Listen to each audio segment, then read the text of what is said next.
प्यारे बच्चों नमस्कार, जय हिंद, वंदे मातरम। आप सभी का स्वागत है आपके अपने चैनल गोल्डन पाठशाला में।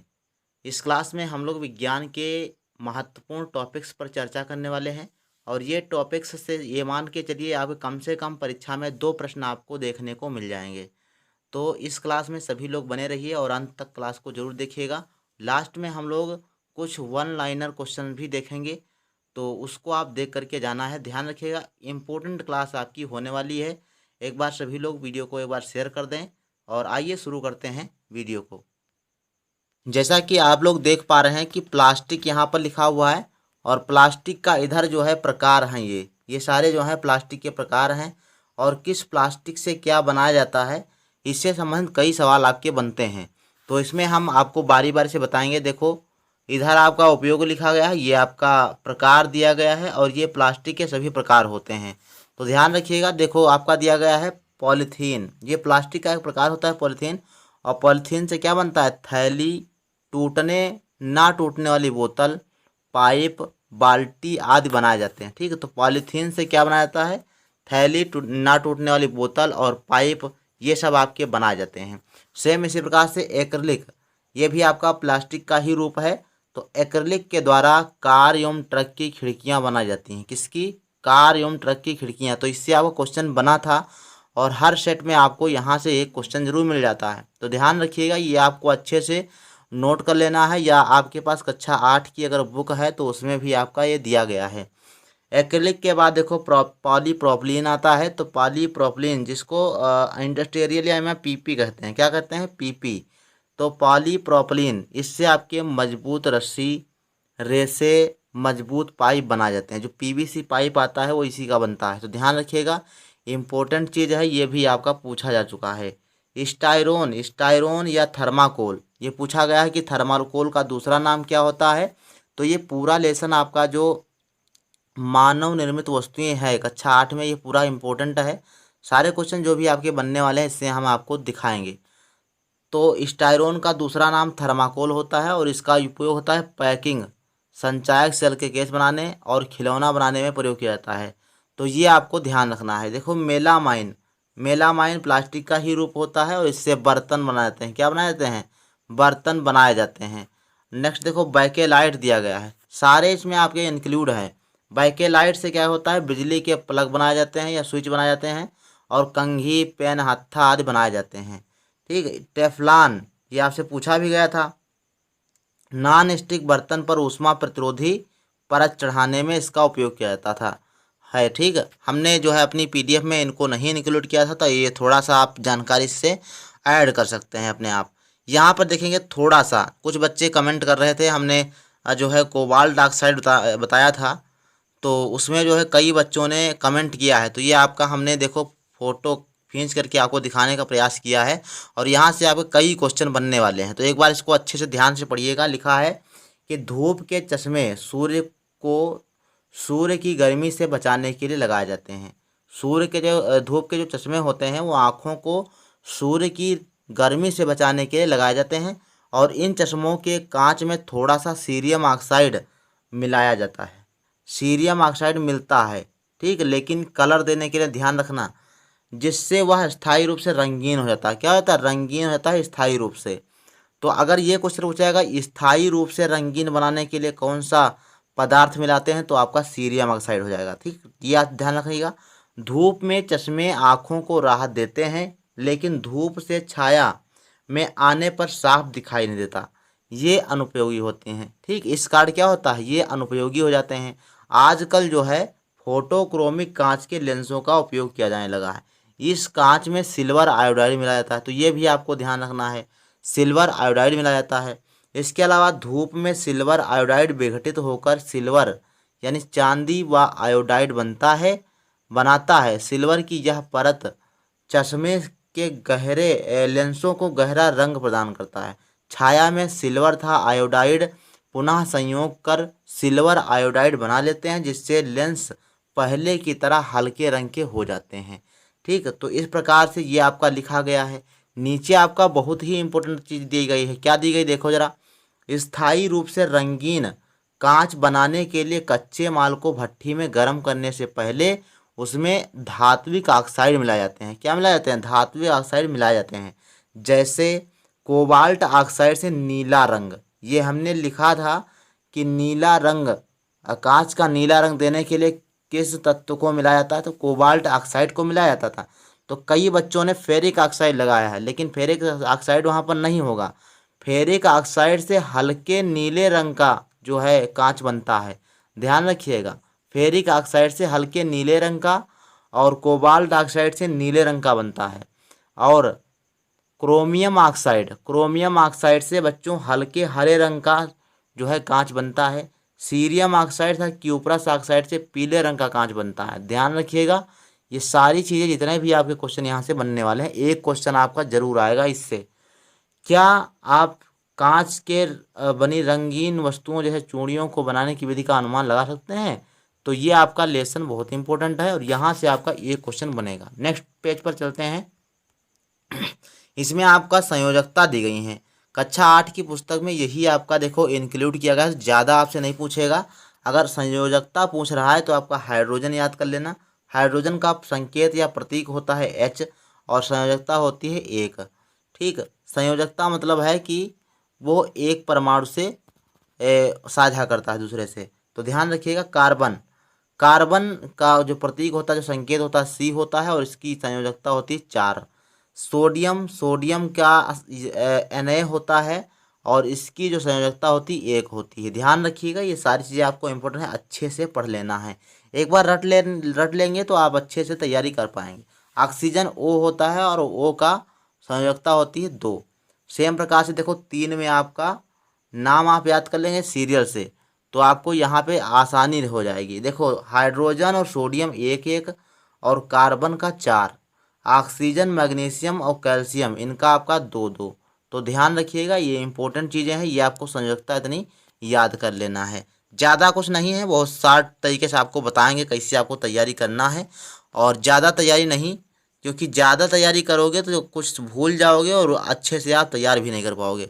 तो यहाँ पर देखो दिया गया है मिश्र धातु, अवयवी तत्व और उपयोग। ये इम्पोर्टेंट है, पूछा गया है कि आपका पीतल किस धातु से मिलकर बना है, किस धातुओं से मिलकर बना होता है। तो ध्यान रखिएगा, पीतल जो है वो भैया तांबा और जस्ता से मिलकर बना होता है। पीतल किससे? तांबा और जस्ता से मिलकर बना होता है। वही कांसे की बात करेंगे तो तांबा और टिन से बनता है। और सोल्डर की बात करेंगे, जो आपका वेल्डिंग वगैरह में आता है, उसकी बात करें तो शीशा और टिन यूज होता है। स्टेनलेस स्टील किस तत्व से बनाई जाती है? तो लोहा, क्रोमियम और निकेल, ये 3 धातुएं होती हैं। तो ये सारी मिश्र धातुएं हैं, इनको आपको पढ़ के जाना है। एक क्वेश्चन अगर मिलेगा तो ज़रूर यहाँ से रखेंगे। अगला उपयोग में आप देख लीजिए, पीतल का उपयोग तार के बर्तन, तार, वाद्य यंत्र, सजावट की वस्तुएं बनाने में किया जाता है। और कांसा, सिक्का, घंटा, मेडल, गहने आदि बनाने में प्रयोग किया जाता है। ठीक है, जैसे कान से मेडल होता है तो वही, और आपका सिल्वर मेडल, तो ये सब आपके होते हैं। सोल्डर से विद्युत परिपथों में टाँका लगाने में प्रयोग किया जाता है, वही चीज़। और स्टेनलेस स्टील बर्तन, उपकरण, छुरी, कांटे आदि बनाए जाते हैं स्टेनलेस स्टील से। तो ये इंपॉर्टेंट चीज़ें हैं, ये सारी आपको याद कर लेना अच्छे से। नेक्स्ट एक और तालिका हमने आपको लिए ली है अयस्क और उसके नाम। जैसे धातु दी गई, धातु का अयस्क क्या है, उसका सूत्र क्या है और क्या कार्बोनेट है या सल्फाइड है। तो इसके लिए एक तालिका है पूरी आपकी। देखो मैग्नीशियम जो है आपका, मैग्नीशियम धातु जो होती है उसका मैग्नेसाइट होता है। एस का नाम क्या है? मैग्नेसाइट। मैग्नीशियम मैग्नेसाइट आप अच्छे से याद कर लेंगे। और ये आपका कार्बोनेट होता है, क्या होता है? कार्बन, MgCO3 यानी मैग्नीशियम कार्बोनेट। सेम इसका जिंक का आपका पूछा गया था एक मॉडल पेपर में, जिंक का अयस्क पूछा गया तो क्या था? कैलेमाइन। जिंक का अयस्क क्या है? कैलेमाइन है। जिंक कार्बोनेट होता है और कार्बोनेट इसका क्या है? अयस्क का रूप होता है, ध्यान रखिएगा, इंपॉर्टेंट है। इसी प्रकार से देखो लेड का अयस्क होता है गैलेना। ज़्यादातर इंपॉर्टेंट आपके यही हैं जो आपके अयस्क के नाम दिए गए हैं, यही आपके इंपॉर्टेंट हैं और इधर ज़्यादा विशेष जरूरत नहीं है याद करने की। कापर का कापर ग्लांस होता है जिसको Cu2S कहते हो, और ये सल्फाइड होते हैं। आयरन हेमेटाइट होता है। एल्युमिनियम बॉक्साइड होता है। ये आपका पूछा गया था, बॉक्साइड किसका अयस्क है? तो बॉक्साइड भैया एल्युमिनियम का अयस्क है। और इसके बाद देखो लिखा गया सिल्वर, सिल्वर का होता है अर्जेंटाइट, अर्जेंटाइट होता है कैल्शियम का जिप्सम होता है, ध्यान रखिएगा। और कभी कभी जिप्सम का सूत्र ही पूछ लेता है, तो जिप्सम का आपको रासायनिक सूत्र भी याद होना चाहिए। जिप्सम का देखो CaSO4 × 2H2O, ठीक। तो ये आपको ध्यान रखना है, इंपॉर्टेंट चीज़ें हैं सारी, हमने आपको बहुत ही अच्छे से बताने की कोशिश की है। अगला देखो यहाँ पर धातु दिया गया है और ये कहाँ पर मिलते हैं ये भी आपको याद रखना है। जैसे लोहा है आपका, लोहा हेमेटाइट है, अयस्क का नाम है लोहा, और ये आपका बिहार और उड़ीसा मध्य प्रदेश में पाया जाता है, ठीक है। तो सबसे आगे जो लिखा है यहाँ पर सर्वाधिक पाया जाता है, ध्यान रखिएगा। लोहा जो है बिहार में उड़ीसा में सर्वाधिक पाया जाता है। तांबा की बात करेंगे तो इसका कापर पायराइट होता है, ये भी आपको ध्यान रखना है। कापर पायराइट किसका अयस्क है, तो तांबे का या कापर का होता है। ये आंध्र प्रदेश और बिहार में पाया जाता है ज़्यादातर। सोना की बात करें, सोना मुक्त अवस्था में पाया जाता है कोलार की खान और कर्नाटक आंध्र प्रदेश में।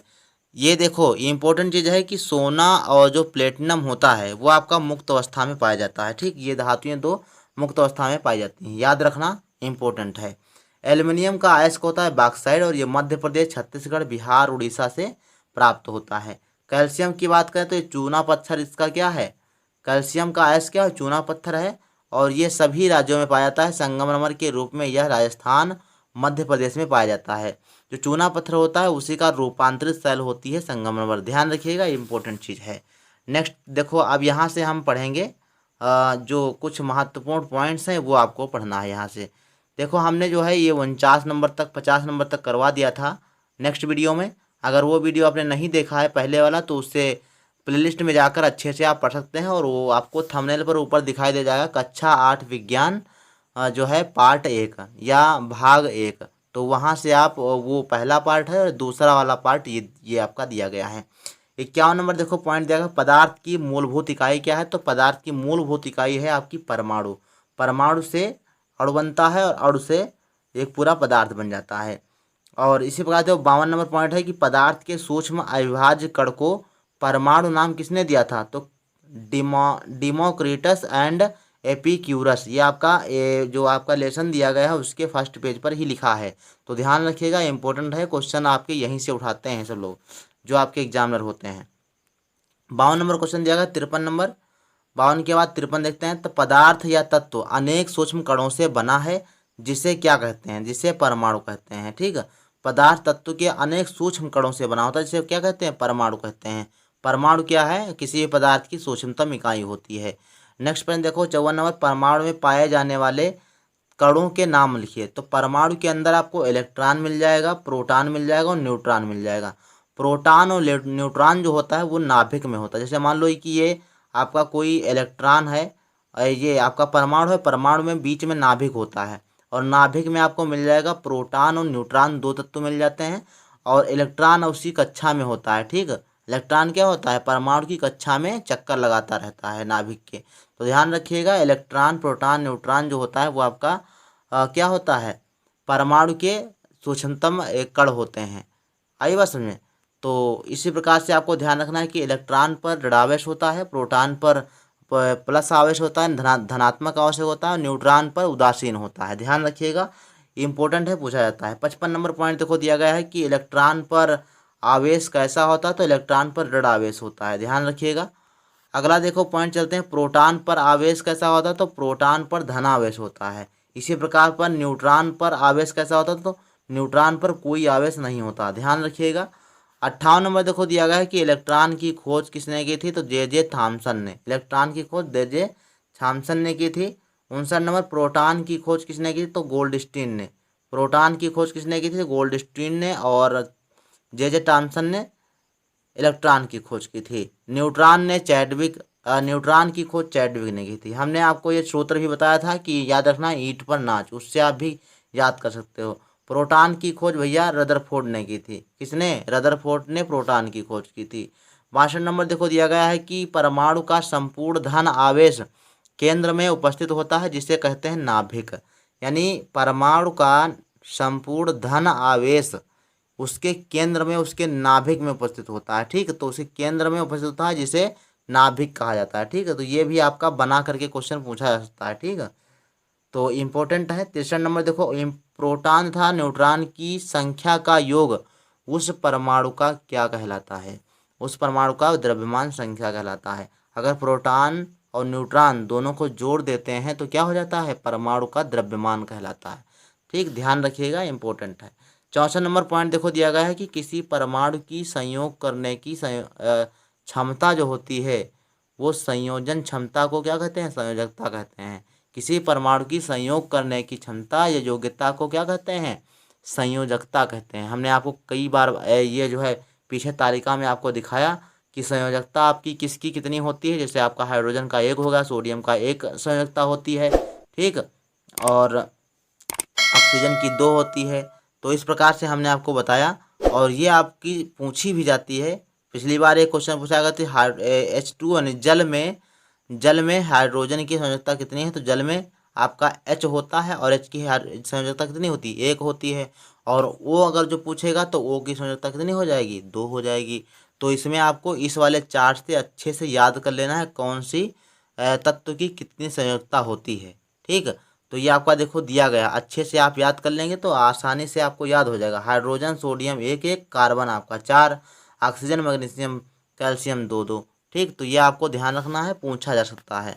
तो इस वीडियो में इतना ही। अगली वीडियो में हम लोग अच्छे से 64 नंबर से आगे के पॉइंट्स हल करेंगे। तो मिलते हैं नेक्स्ट वीडियो में, तब तक के लिए